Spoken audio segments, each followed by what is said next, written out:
부담부 증여 잘못 쓰면 세금 폭탄으로 돌아옵니다.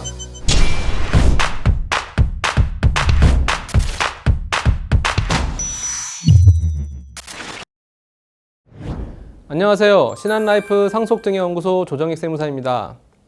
여러분들은 부담부 증여에 대해 잘 알고 계시나요? 부담부 증여는 부모가 자녀에게 주택을 증여할 때 증여세를 절세할 수 있는 방법 중 하나로 많이 알려져 있는 방법입니다. 하지만 부담부 증여를 잘못 활용하는 경우에는 오히려 독이 될 수 있는데요.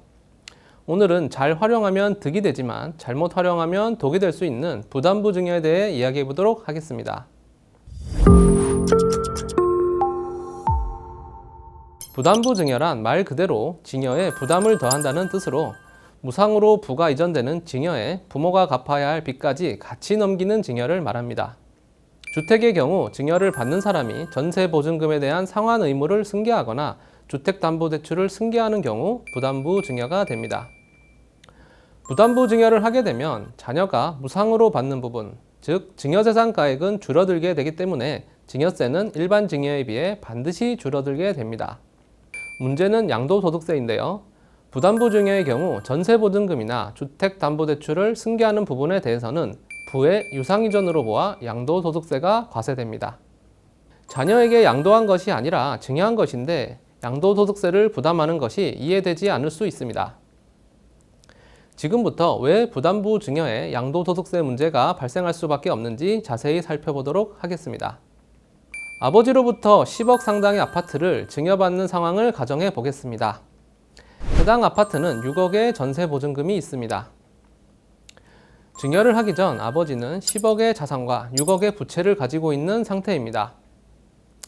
일반 증여를 한 경우 아파트만 자녀에게 이전되고 6억의 부채를 이전하지 않은 것이므로 6억의 부채는 부모님의 몫으로 남아있게 됩니다. 하지만 부담부 증여를 한 경우에는 10억의 자산과 6억의 부채 모두 자녀에게 이전됩니다. 사실상 자녀가 본인이 빚을 내서 현금을 아버지에게 주고 아버지는 6억 빚을 갚는 것과 같은 상태가 됩니다.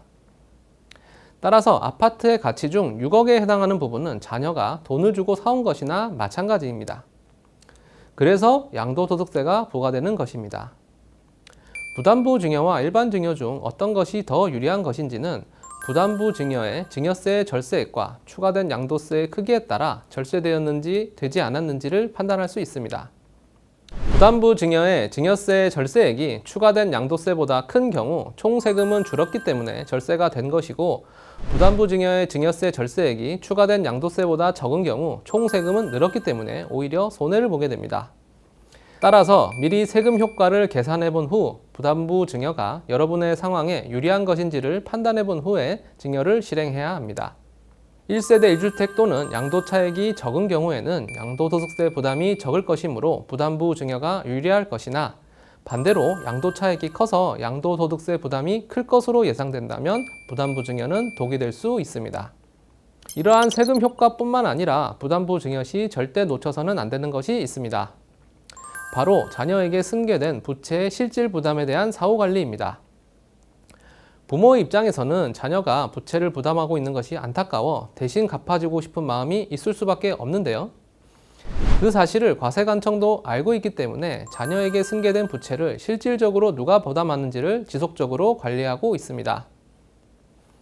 부담부 증여 시 부모가 대신 부채를 갚아주는 것이 적발될 경우에는 부담부 증여가 취소되고 일반 증여로 과세될 수 있다는 사실을 꼭 기억하시기 바랍니다. 오늘은 부담부 증여에 대해 알아보았습니다. 부담부 증여라고 해서 무조건 절세가 되는 것이 아니라는 것, 자녀가 인수한 부채에 대해서는 반드시 과세관청에서 사후관리를 한다는 것, 이 두 가지는 반드시 기억을 해주시기 바랍니다. 오늘은 여기까지입니다. 다음에도 유용한 정보로 찾아뵙겠습니다. 시청해주셔서 감사합니다. 구독, 좋아요, 알림 설정까지 부탁드려요.